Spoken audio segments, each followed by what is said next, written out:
बिस्मिल्लाहिर्रहमानिर्रहीम, अस्सलाम वालेकुम। कैपिटल टॉक में खुशामदेद।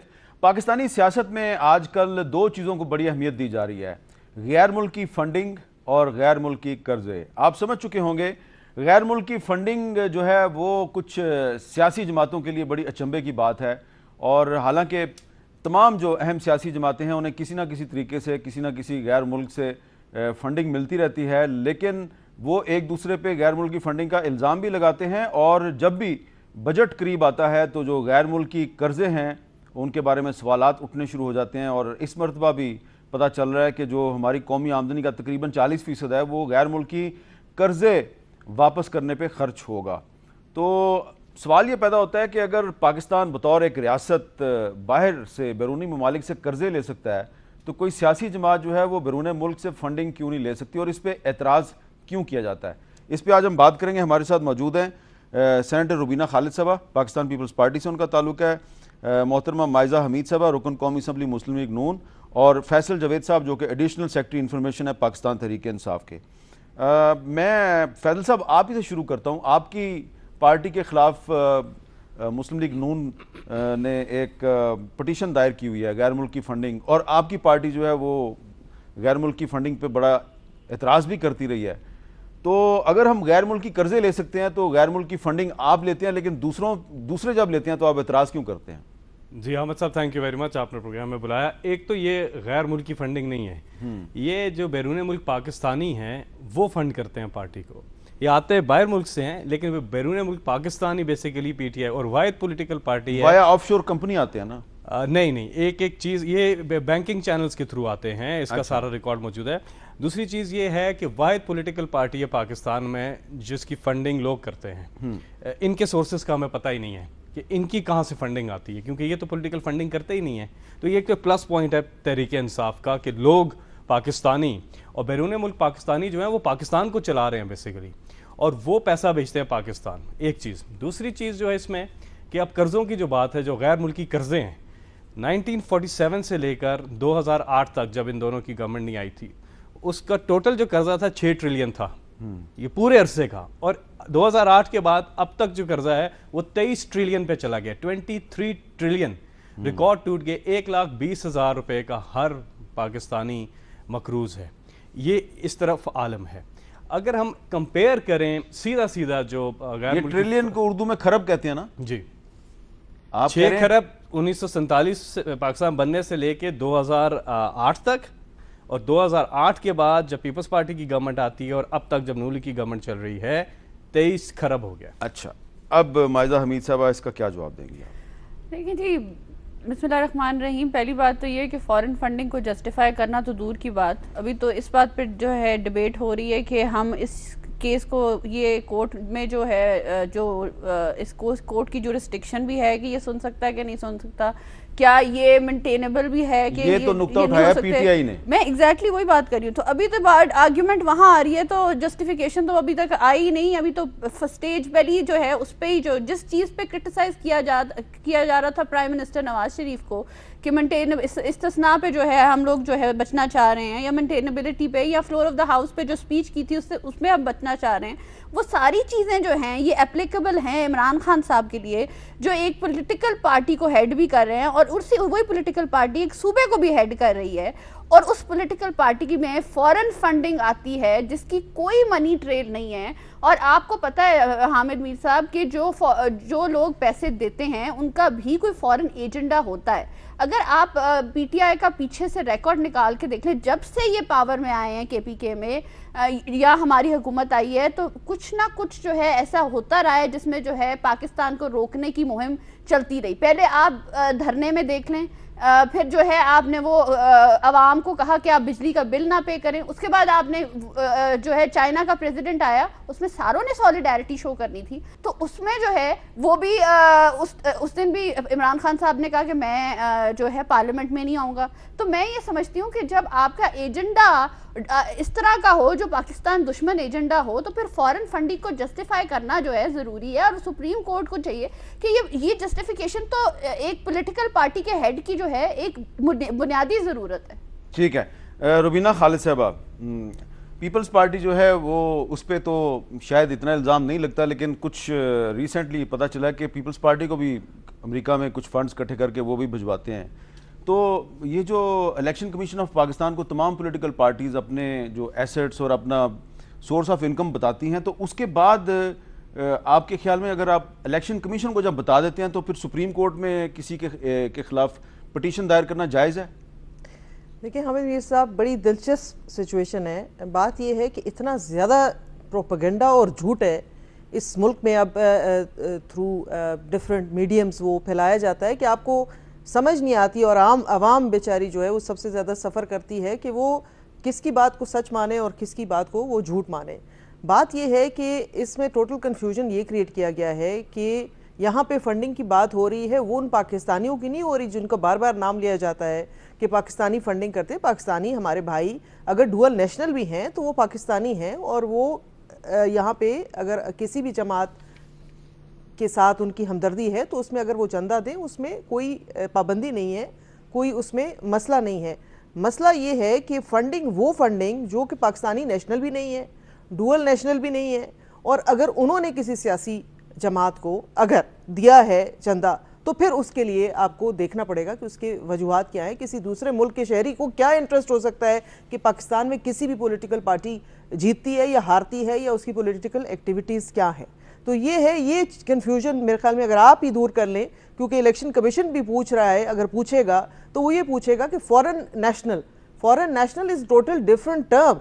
उसको ये अब इससे हमारे जो पाकिस्तानी भाई हैं उनकी भी दिल आज़ारी हो रही है। वो समझते हैं कि शायद हमें पाकिस्तानी नेशनल समझा जा रहा है, मतलब फॉरेन नेशनल समझा जा रहा है। तो ये एक टोटल कन्फ्यूजन है। दूसरी ये बात है कि इन दोनों जमातों का मुझे समझ नहीं आती कि मसला क्या है। देखें, अगर केसेस है ना, केसेस पाकिस्तान पीपल्स पार्टी ने भी बहुत भुगते हैं, और मेरे ख्याल में जितने हमने भुगते हैं वो तारीख में आज तक किसी ने भुगते नहीं, और अब आज तक हम भुगत रहे हैं। तो इनको भी चाहिए कि बजाय ये एक जो इन्होंने बनाया हुआ है एक दूसरे के खिलाफ, अदालतों में जाएं जहां से इनको अपनी सफाई का मौका मिलेगा। अगर ये बेगुनाह हैं, ये समझते हैं कि ये बेगुनाह है, तो अपनी बेगुनाही का सर्टिफिकेट जो है वो उनको अदालतें देंगी। हम कहीं पे बैठ के आउटसाइड द कोर्ट, जो हम एक अदालत इन्होंने एक लगाई हुई है, पिछले पता नहीं कितने माह से लगाई हुई है, तो वो तो किसी को सर्टिफिकेट नहीं, लोगों की कन्फ्यूजन में ज़रूर इजाफा कर सकती है, लेकिन वो आपकी सफाई जो है वो नहीं कर सकती। अच्छा फैसल साहब, इसको ज़रा थोड़ा वजाहत करेंगे कि ये आपकी पार्टी को फंडिंग जो बैरून मुल्क पाकिस्तानी है वो कर रहे हैं, या वो लोग कर रहे हैं जो पाकिस्तानी है ही नहीं है? हमें जो बैरून मुल्क पाकिस्तानी हैं 100% फंडिंग वही कर रहे हैं। हमारी तमाम तर ऑडिटेड रिपोर्ट्स इलेक्शन कमीशन में भी जमा हैं, हमारी वेबसाइट पर भी हैं। 2013 का पूरा इलेक्शन हमने इन्हीं पे लड़ा है, और उसके बाद हर साल हमारे अकाउंट जाते हैं। बाय द वे मैं आपको बताऊं, इलेक्शन कमीशन की अपने रिकॉर्ड में पाकिस्तान पीपल्स पार्टी का 100 मिलियन का 2 साल में 100 मिलियन का कोई वेरीफाइड अकाउंट्स दिए ही नहीं इन्होंने। वो पूरी रिपोर्ट मौजूद है, इलेक्शन कमीशन के पास है। और पीएमएलएन का 150 मिलियन का 2 साल में अकाउंट्स की वेरिफिकेशन ही नहीं हो सकती, पैसा कहाँ से आया। इलेक्शन कमीशन बजाय इसके इनके चेक करे, हमारे तो हर साल वो चेक करते हैं। अच्छा, तो आपके अगर इतने ट्रांसपेरेंट हैं तो फिर सुप्रीम कोर्ट में आपका वकील क्यों कह रहा है जी कि ये मेंटेनेबल नहीं है? आपको तो चाहिए कि आओ 100 दफा आगे चेक करो। ये 12 दफा चेक हुआ है, 12 दफा इलेक्शन कमीशन में भी चेक हुआ है, हमने इसमें इलेक्शन लड़ा हुआ है। Let me finish. ये सिर्फ हामिद साहब इसलिए आया सारी चीजें क्योंकि पैनामा के बाद इन्हें याद आ गया बोलने के लिए कुछ ना कुछ चाहिए। किसी ने गवर्नर बनना है, किसी ने क्या बनना है, वो बोलने के लिए इन्होंने पैरेलल एक केस चलाया कि जी हम क्या बोलेंगे, इमरान खान के खिलाफ तो कुछ है ही नहीं। तो वो एक इन्होंने ड्रामा करके सामने लेकर के आए ताकि ये बाहर बोलते रहें, मीडिया पे टॉक शोज होते रहें और पैनामा के पैरेलल चले। लेकिन ये पैनामा से बच तो नहीं सकते।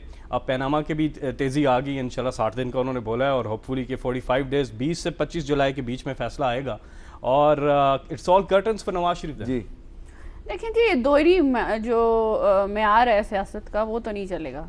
इमरान खान साहब दूध के धुले हुए नहीं हैं, इट्स अ फैक्ट। देखें, अगर आपने जिस तरह सवाल किया कि जी आप कोर्ट में इलेक्शन कमीशन में भी यही प्ली ली हुई है मेंटेनेबिलिटी की, और अपने फाउंडिंग मेंबर ने लिया, हमने नहीं ली हुई। सो ये नहीं कहा जा सकता कि हम अब पीएमएलएन ड्रामा कर रही है। इनके founding member Akbar S Babar ने जो है ये केस जो है कल को वो कहेंगे चौधरी शुजात हुसैन आपकी पार्टी के फाउंडिंग मेंबर जो मर्जी कहें जी, मामला कोर्ट में गया, किसकी वजह से गया? इनके फाउंडिंग मेंबर की वजह से गया। दूसरी बात यह है कि देखिए, जिस तरह रुबीना साहिबा ने अभी बात की कि ये एक आप जो एक्सपर्ट्स जो पैसे पाकिस्तान में भेजते हैं उसको जो है कंफ्यूज ना करें उन लोगों से, उन लॉबी से जो इंडियन लोग भी जिनमें शामिल हैं, जिनमें जो है इंडियन लॉबीज भी शामिल हैं, जो इनको, और जूस की भी लॉबीज शामिल हैं जो इनको फंड करती रही हैं। तो देखें, जब अमेरिकन इलेक्शन होता है तो जब फंडिंग होती है तो वो लॉबिंग जो होती है वो किसी एजेंडा ड्रिवन होती है। एक minute, sorry, I did not interrupt you. Imran Khan साहब ये जस्टिफाई कर दें कि जो जूइश फंडिंग हुई है, इंडियन फंडिंग हुई है, उसके बाद आप इलेक्शन जीत के आए, तो जो आपने यहाँ पे इंतशार फैलाया वो किस वजह से फैलाया? और तीसरी बात कि ये इंग्लैंड गए और वहां पे जो मेयर के इलेक्शन थे उसमें इन्होंने किसको सपोर्ट किया? आपको जवाब सारे सामने मिल जाएंगे। जी फैजल साहब जरा इसका जवाब दे दें। देखिए जी, मैं इन्हें चैलेंज करता हूँ, ये भी आ जाए, दोबारा आ जाते हैं, ये ले आए, अगर आज नहीं लेकर आई, हम तो लेके आए ना कोर्ट में भाई। ये तो अपने साथ देखें डाइजेस्ट ही लेके फिरती है। पिछले टॉक शो में भी मुझे मिली, मैंने कहा कोई पेपर तो लेके आए साथ। सालों में तो जासूसी नावल होते हैं, इनमें तो कहानियां आती हैं, वो तो दानिया अल अजीज भी। अच्छा, मेरे पास इमरान खान साहब की मनी ट्रेल है जो उन्होंने सुप्रीम कोर्ट में जमा करवाई है, उसमें भी माइजा उन्होंने ज्यूइश लॉबी वाला इल्ज़ाम जो है उसका जिक्र किया कि मेरे पे ये इल्ज़ाम 1995 में भी लगाया गया था, और जमाइमा जो कि मुसलमान होके जिनकी शादी हुई थी उन पर उन्होंने कहा कि मुस्लिम लीग नून की जो हुकूमत है टाइलें चोरी करने का उसने इल्ज़ाम लगा दिया। तो ये आप 1995-96 से ये इल्ज़ाम लगा रहे हैं इन पे ज्यूइश लॉबी का, तो आप इल्ज़ाम साबित क्यों नहीं कर सके? देखिए, मैं तो एक बात करना, सबसे पहले इम्पोर्टेंट जो फैक्टर है जो आप हामिद मीर साहब भूल रहे हैं कि वो ये इल्ज़ाम हमने नहीं लगाया, ये इल्ज़ाम लगाया इनके फाउंडिंग मेंबर ने जो इनके अकाउंट्स हैंडल करते थे, जो इनके इनसाइड इनके अपने बंदे थे। हम तो नहीं थे ना। जमाइमा पे टाइलें चोरी करने का केस बना तो उस वक्त अकबर एस बाबर जो है वो आपके साथ नहीं आए थे। इमरान खान साहब का एक पुराना जो है, एक पुरानी एक आदत है कि जो है टॉपिक को डाइवर्ट करना, इश्यूज को डाइवर्ट करना ताकि जो है अपने ऊपर इल्जाम ना आए। देखिए, आप कहते थे कि ऑफशोर कंपनीज एक बहुत बड़ा गुनाह है, आपकी 3 ऑफशोर कंपनीज निकल आई। आप कहते थे कि इंक्रोचमेंट, आप खुद गए हैं कोर्ट में इंक्रोचमेंट के खिलाफ। आप मुझे ये बता दें कि ये किस किस्म की जो है दोगली किस्म की शख्सियत है कि जो खुद इंक्रोचमेंट के खिलाफ गई है और आपका अपनी जमीन जो है और आपकी बहनों की जमीन जो है वो अनलॉफुल जो है जमीन नहीं, मकान ले ले, जमीन ले ले। आई एम सॉरी बट मैं एक मिनट देखें, ये चीजें जो सारी है ये कोर्ट के सामने रखी गई हैं। अब इनको जस्टिफाई करना जो है बर्डन जो है वो इन पे है। अब जस्टिफिकेशन नहीं आ रही। हामिद साहब, एक तो अकबर बाबर का ये जो लेटर है पार्टी से वो बंदा निकाला गया है, जो है कॉपी पेस्ट करके इन्होंने सुप्रीम कोर्ट में हनीफ अब्बासी ने जमा कराई है, हूबहू वही पिटीशन जमा कराई है। अच्छा। अकबर अस बाबर इनके लिए काम कर रहा है। और दूसरी चीज, एक सीधी सी चीज आवाम को भी समझ आती है, एक हस्ती जो कि सारी जिंदगी बाहर कमाई करती है, सारा पैसा लीगल तरीके से बैंकिंग चैनल्स के थ्रू पाकिस्तान लेकर आता है। दूसरा उसका नाम है इमरान खान, दूसरा शख्स जो पाकिस्तान में चोरी करता है, करप्शन करता है, लूटता है। Let me finish. और ये पैसा बैरून मुल्क इलीगल तरीके से, गैर कानूनी तरीके से लेके जाता है। और लंदन में अल्हम्दुलिल्लाह अपार्टमेंट्स खरीदे जाते हैं। दोनों में फर्क वाज़े है, नवाज शरीफ और इमरान खान में ये सीधा सीधा फर्क है। जब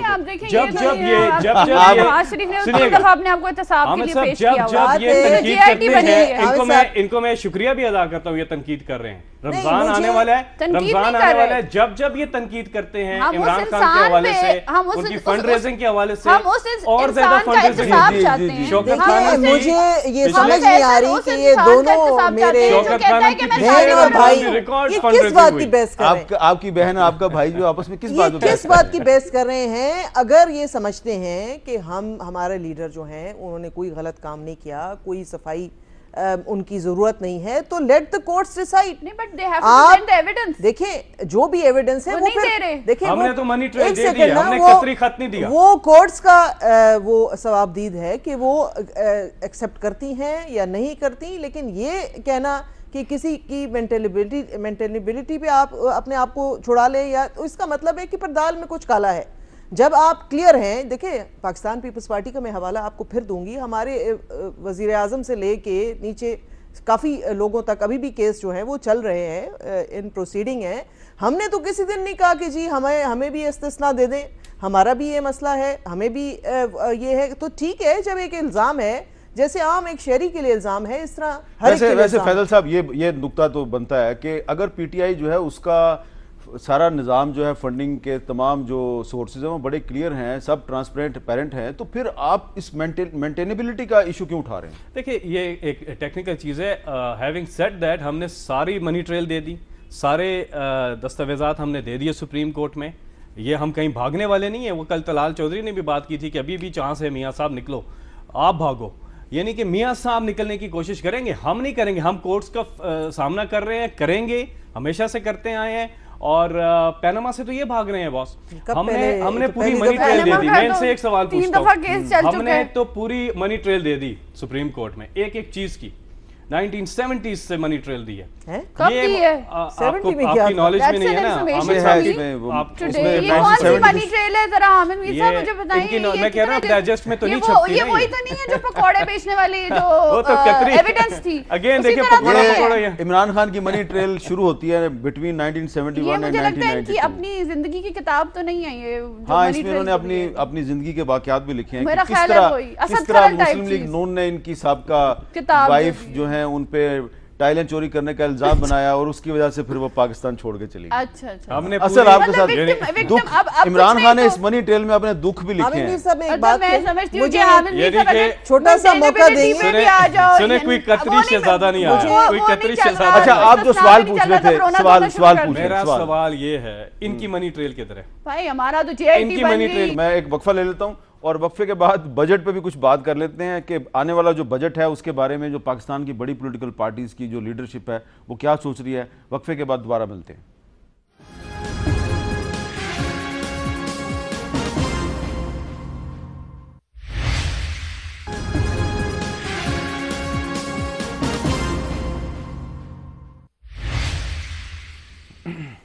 पाकिस्तान के 3 अहम सूबों में 3 मुख्तलिफ जमातों की हुकूमत है। मुस्लिम लीग नून की हुकूमत पंजाब के अलावा बलूचिस्तान में भी है और इस वक्त आज़ाद कश्मीर में भी है और गिलगित बल्तिस्तान में भी है।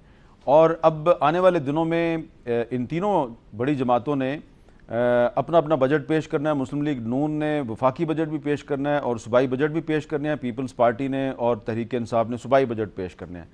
तो पाकिस्तान के जो लोग हैं उनको इन तीनों बड़ी पार्टी से काफ़ी उम्मीदें वाबस्ता हैं कि शायद इस बजट में, क्योंकि ये इन जमातों का इस टेन्योर में आखिरी बजट होगा, शायद अवाम के कुछ मसाइल हल हो जाएंगे। इससे पहले कि मैं अपने मेहमानों से बात करूं, एक राशिदा शुएब की रिपोर्ट दिखाते हैं कि आने वाले बजट के हवाले से जो आम लोग हैं उनकी क्या तवक्कुआत है। मौजूदा हुकूमत का 5वां और आखिरी वफाकी बजट पेश होने को है। अवाम के लिए हर साल खसारे का बजट, लेकिन दावा अवाम दोस्त बजट का। शहरी कहते हैं कि 4 सालों में तालीम, सेहत, रोजगार और मयारे जिंदगी में बेहतरी ना आ सकी तो आने वाला बजट इनके लिए क्या रिलीफ लाएगा। मजीद महंगाई होगी और पहले ही मुश्किल थी, अब मजीद मुश्किलात होंगी। हॉस्पिटल्स हैं, इन पे ज़्यादातर स्पेंड करना चाहिए बजट को। तालीम के लिए ज़्यादा से ज़्यादा बजट को मुख्तस किया जाए। अच्छा रिलीफ देंगे तो हम हुकूमत को याद रखेंगे। गुज़श्ता माली साल 2016-17 के बजट में मुकर्ररा महसूलात के अहदाफ पूरे न हो सके।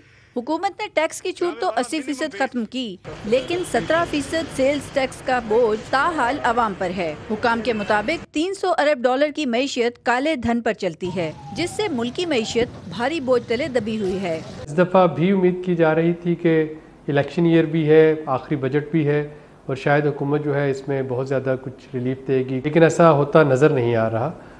उसकी बुनियादी वजह जो है वो तेल की कीमतों में दोबारा से चढ़ाव है।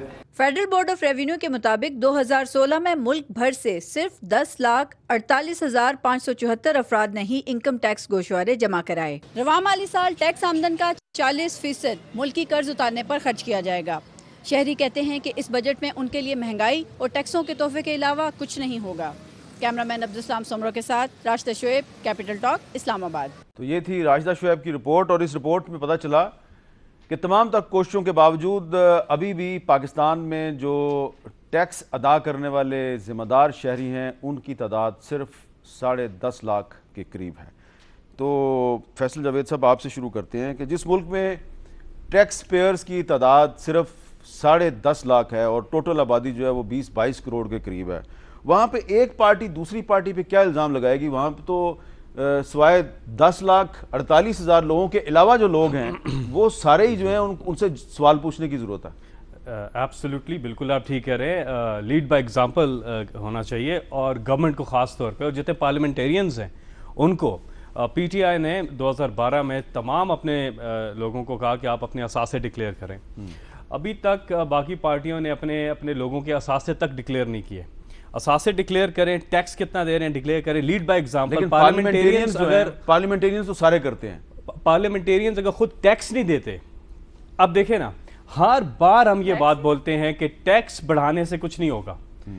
इनडायरेक्ट टैक्सेस बढ़ाते हैं, गरीब आवाम पे बोझ बनता है, लेकिन टैक्स नेट नहीं बढ़ाते। अभी रिपोर्ट्स बड़ी ज़बरदस्त थी आपकी कि 10 लाख लोग टैक्स देते हैं। एक लिस्ट मुझे याद है FBR ने छापी थी कि 30 लाख से ज़्यादा लोग, बड़े बड़े लोग जो कि टैक्स दे सकते हैं, जिन पे बनता है टैक्स, सरमायादार हैं, कोई जागीरदार हैं, वो टैक्स नहीं देते। उनकी लिस्ट छपी थी एक, आज तक उस पर कोई एक्शन ही नहीं हुआ। अब ये इनका आखिरी बजट आ रहा है, अब अभी आप देख लीजिएगा, ये मजीद इनडायरेक्ट टैक्सेस बढ़ाएंगे, गरीब पे मजीद टैक्स डालेंगे और टैक्स नेट बढ़ाने की कोई पॉलिसी इनकी सामने नहीं आएगी। इनका बजट आएगा, मैं आपको बताता हूँ क्या बजट होगा। वो कहीं से भी गरीब दोस्त बजट नहीं होगा, वो गरीब दुश्मन बजट होगा। वो किसका दोस्त बजट होगा? तो आपका सूबाई बजट गरीब दोस्त होगा। एब्सोल्युटली। और उसकी मैं एक मिसाल देता हूँ आपको। देखिए, एक बहुत बड़ी चीज जो मैं एक पढ़ रहा था, चीज आपसे शेयर करता हूँ, जो कि बहुत इंपॉर्टेंट चीज है ताकि दुनिया को पता हो।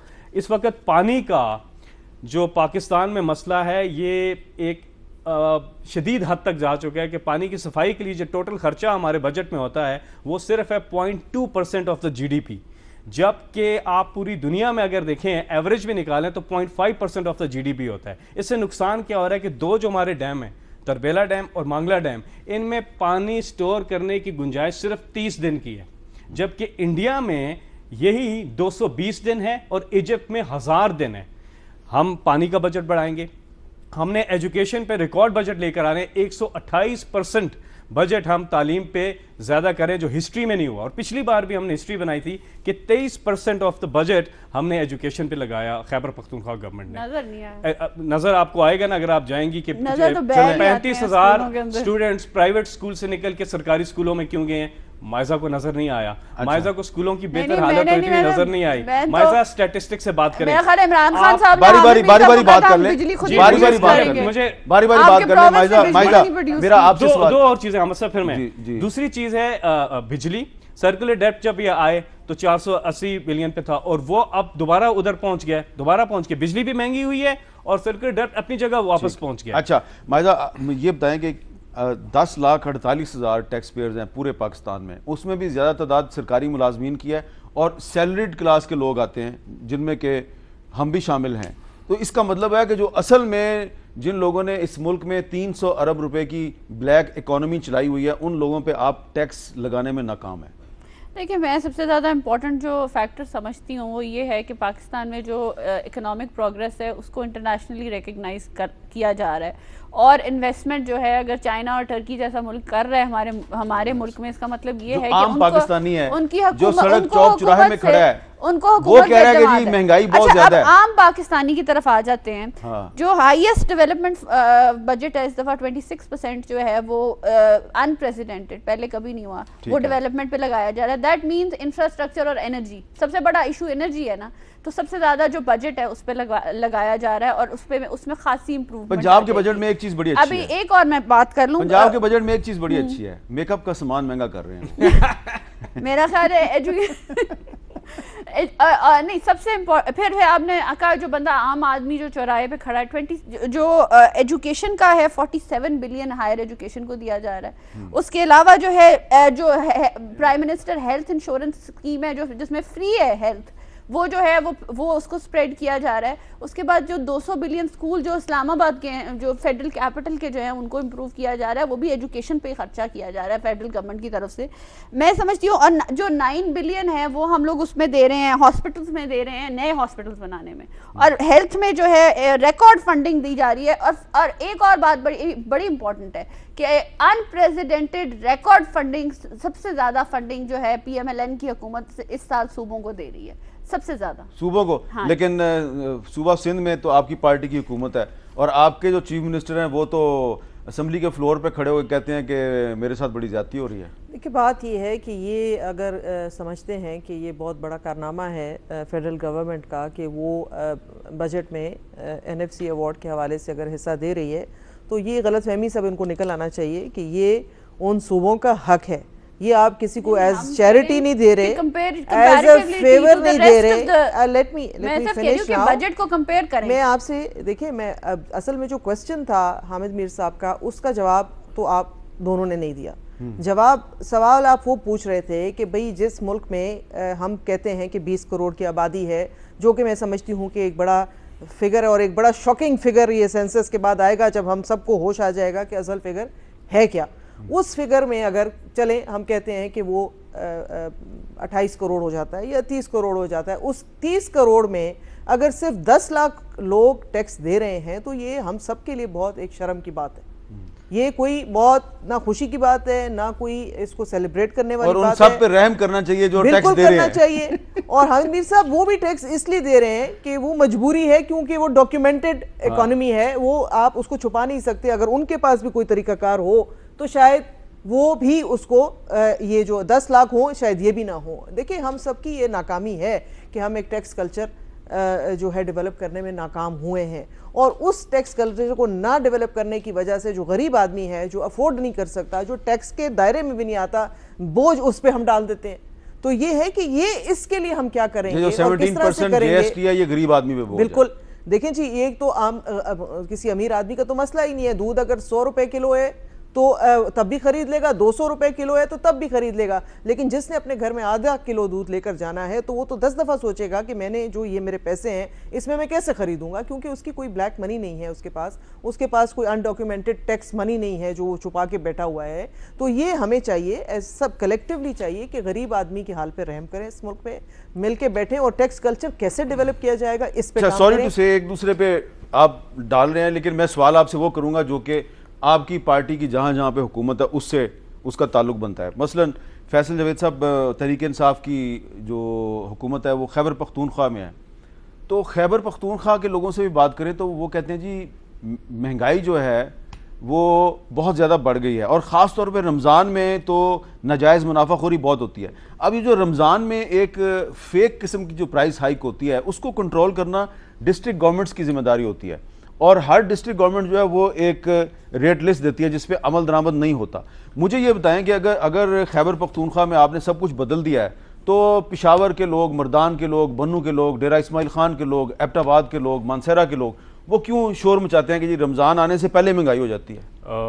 होपफुली इस दफ़ा नहीं होगा क्योंकि लोकल गवर्नमेंट अब इन प्लेस है, और नीचे तक आपने कहा ना डिस्ट्रिक्ट लेवल तक और नीचे गाँव की सतह तक जो कंट्रोल करना प्रोविंशियल गवर्नमेंट के लिए जहाँ मुश्किल हो जाता है वहाँ लोकल गवर्नमेंट काम आती है। और local government devolution of power का जो कॉन्सेप्ट था वो सही मानों में उसका जो इस्तेमाल हुआ है वो खैबर पख्तूनख्वा में ही हुआ है, और इस बार आप देखेंगे ये होगा। पक्की बात है, आप यस पक्की बात है कि खैबर पख्तूनख्वा में कुछ चीजें रमजान में महंगाई नहीं होगी। अगला प्रोग्राम जब करेंगे रमजान के बाद और हम दोनों को बुलाएंगे, और दोनों खवातीन को मैं कहीं इंटरप्ट नहीं कर रहा और ये कर रही हैं। अच्छा, ये जो कुछ इश्यूज हैं ये कनेक्टेड हैं। अब आप देखिए कनेक्टेड कैसे हैं।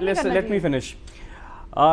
ये जो टैक्स की बात हो रही थी, 3 एमनेस्टी स्कीम्स तो ये अभी ले आए, अमीरों के लिए छूट ले आए, गैस पर 3 नए टैक्सेस ले आए, बिजली पर 4 नए सरचार्ज ले आए। लेट मी मुझे खत्म करने दें। आप अपनी बारी में तहम्मुल से, ये मैं कनेक्टेड बात कर रहा हूँ। वो कह रहे हैं कि जो आपके सूबे की महंगाई है उसका बता दें कि उसको आप किस तरह खत्म करेंगे। हमारा सूबा भी तो गैस इस्तेमाल करता है, बिजली इस्तेमाल करता है। आपने तो आमिर मीर के सामने वादा किया था कि आपके प्रोग्राम में, इनके प्रोग्राम में कि हम बिजली अपनी खुद प्रोड्यूस करेंगे। इन्होंने कहा जो कि आर्टिफिशियल, वो क्लिप मैंने संभाल के रखा हुआ है, इमरान खान साहब ने वादा किया था। आपका सवाल था आर्टिफिशियल लोग पे जो मना कर देते हैं, और वो ज़्यादा करते हैं, उनको कंट्रोल कैसे करेंगे, वो गवर्नेंस का इशू है बिल्कुल, और वो लोकल गवर्नमेंट के उसमें करना है, और ये इंशाल्लाह इस पर रिजल्ट आएंगे। लेकिन आप उधर अच्छा चलें, उनको छोड़ देते हैं, मैं इनसे बात कर लूं, उधर बिठा दें इनको, ये एंकर पर्सन बन जाए। थोड़ी सी एक चीज, असल में इतना ये बीच में बोलती है। अच्छा 9 महीने पिछले में आप रेवेन्यू देखें, आमदन देखें, पूरे पाकिस्तान की 3.1 ट्रिलियन 9 महीने की, और जो खर्चे हैं वो 4.3 ट्रिलियन, तो 1.2 ट्रिलियन को डेफिसिट है मियां साहब, तो 1.2 ट्रिलियन का तो डेफिसिट है। वो मियां साहब नहीं, मियां साहब नहीं, she is here to support मियां साहब। अच्छा चलें ठीक है।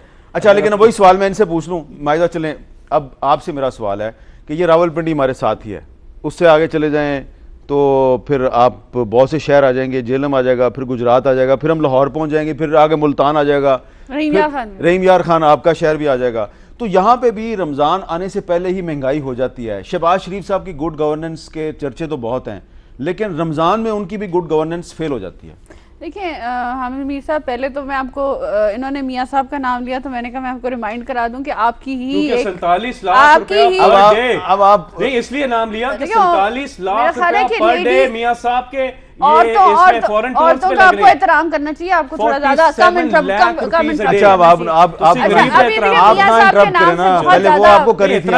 ना, मियां साहब के नाम से बहुत पर्टर्ब्ड हो जाते हैं, उनको पता है कि अगले 2018 के इलेक्शन में मियां साहब आ रहे हैं। तो बात यह है कि देखें जो आपका क्लिप है ना और जो आपका प्रोग्राम है उसमें इमरान खान साहब ने खुद वादा किया, अगर आप चला भी देना सीरियसली, वो चल रहा था, बहुत दिनों से चल रहा था कि इन्होंने वादा किया था कि हम पूरे सूबे को अपनी बिजली खुद प्रोड्यूस करेंगे और लोगों को भी देंगे, बाकी सूबों को भी देंगे। हाँ। ये बात इमरान खान साहब ने कैटेगोरिकली कही। ठीक है। अच्छा दूसरा जो है, जो आपने बात की ये रमजान की बात की, देखें अगर हम एटलीस्ट जो है इस चीज को हम एडमिनिस्टर तो करते हैं ना, रमजान बाजार तो लगाते हैं ना, सस्ते बाजार तो लगाते हैं ना, कन्वीनियंस तो पैदा करते हैं कस्टमर या कंज्यूमर के लिए, कीमतें कम करते हैं, उनको शहबाज शरीफ साहब चेक करने जाते हैं, कोई छापे मारे जाते हैं। क्या इमरान खान साहब को सुप्रीम कोर्ट से या बनी गाला के अलावा कोई फुर्सत होती है कि कभी खुद जाके कोई सस्ता बाजार आवाम को दिया? आपने कभी रहीम यार खान में चेक किया जाके? मैं आपको तस्वीरें ला के दे देती हूँ। हमें ड्यूटीज दी जाती हैं कि जो रिप्रेजेंटेटिव्स भी हैं, जो वहाँ के डिस्ट्रिक्ट एडमिनिस्ट्रेशन के लोग हैं, सारे जाके वहाँ पे छापे मारें और उनका अपना इनपुट दें, और आपकी मीडिया टीम्स भी जाती हैं। तो बात ये है कि अगर इनके पास कोई प्रोग्राम है to curb inflation as far as अपना जवाब देना, वो नहीं है। आप दोनों अपना जवाब नहीं देते। मैं 1 मिनट आपके पास आता हूँ, मुझे एक वक्फा लेना है, वक्फे के बाद दोबारा मिलते हैं।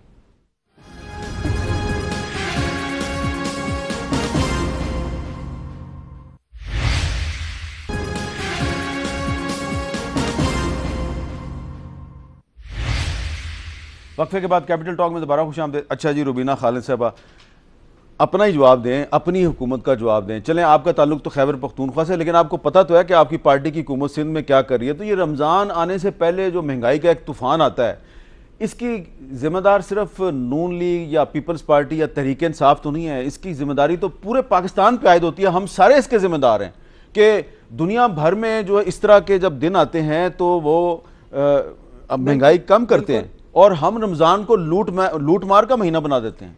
देखिए अभी भी हम अगर यूके में जो बड़े चेन स्टोर्स हैं, सेंसबरी है, एस्टा है, इस तरह के और हैं, तो वहाँ पे वो स्पेशल रमज़ान पैकेज शुरू कर दे। हालांकि मुसलमान मुल्क नहीं है, लेकिन यहाँ बहुत अफसोस से मुझे कहना पड़ता है, जैसे माइजा ने अभी कहा कि ये हमें क्यों ज़रूरत पड़े कि हम जाके स्पेशल बाज़ार लगाएं, फिर उसके ऊपर छापे मारें, फिर उसके ऊपर ये एक एक्स्ट्रा एफर्ट अपने लिए बना लें और उस बाज़ार के बाहर जितने लोग हैं उनको खुली छूट हो कि वो जो दिल चाहे वो मनमानी करें। तो ये जो है ये चीज़ें बिल्कुल अभी पिछले दिनों देखें इर्रेलेवेंट चीज़ों में हम पड़ जाते हैं। हामिद मीर साहब, एहतराम रमज़ान, हम सब अल्हम्दुलिल्लाह मुसलमान हैं, रोज़े रखते हैं, एहतराम भी करते हैं, लेकिन उस रोज़े में कोई ज़ईफ़ भी है, कोई बीमार भी है, कोई मुसाफिर भी है, कोई बच्चा भी है। अब एक इन्हीं की पार्टी के एक मौसूफ जो हैं वो एक लॉ ले आए हैं कि अगर जो भी पब्लिकली खाना खाए या जो है वो उसको या तो पता नहीं कितने 100 रुपये जुर्माना कर दें और कितने महीने की कैद कर लें। देखें एहतराम रमज़ान ये नहीं है कि आप चोर बाज़ारी कर रहे हैं, एहतराम रमज़ान ये नहीं है कि आप वहाँ झूठ बोल रहे हैं, एहतराम रमज़ान ये नहीं है कि आप जो है वो लोगों को मिलावट शुदा चीज़ें खिला रहे हैं, उस पर आपको कोई सज़ा नहीं है, उस पर आपको खुली छूट है। अगर आप इजाजत दें तो मैं मजीद सवाल नहीं करना चाहता, क्योंकि मैं चाह रहा था कि आपको कलेक्टिव जो हमारी जिम्मेदारी है उसकी भी तो मैं आपसे ये कह रही हूँ कि महनसल कौम हम इसके जिम्मेदार हैं। बहुत बहुत शुक्रिया आप तीनों का, बहुत बहुत शुक्रिया। और बात शुरू की थी हमने गैर मुल्की फंडिंग, गैर मुल्की कर्जों से और बजट से होती हुई ये जो रमज़ान के शुरू होने से चंद दिन पहले जो महंगाई हुई है इस पे बात हुई है। और इसकी जिम्मेदार कोई एक पार्टी नहीं है, बल्कि ये जो रमज़ान से कबल जो नाजायज़ मुनाफाखोरी और महंगाई का रुझान है इसकी जिम्मेदारी हम सब पे आयद होती है। और ख़ास तौर पे बड़े ही एहतराम के साथ मैं गुजारिश करूँगा अपने कारोबारी तबके के दोस्तों से और पाकिस्तानियों से कि जो कारोबारी तबका है उसको एक मिसाल बनना चाहिए। रमज़ान के महीने में अगर लोग जो हैं वो ये शिकायत करें कि नाजायज़ मुनाफाखोरी और महंगाई बहुत बढ़ जाती है, तो जो कारोबारी तबके की क़यादत है उसको सोचना चाहिए कि उन्होंने किस किस्म का रोल मॉडल बनाया अपने आप को। उनको चाहिए कि एक अच्छा रोल मॉडल बनाए अपने आप को, ताकि कम से कम हम रमज़ान के महीने में एक दूसरे को लूटना बंद कर दें। इजाज़त दीजिए, अल्लाह हाफ़िज़।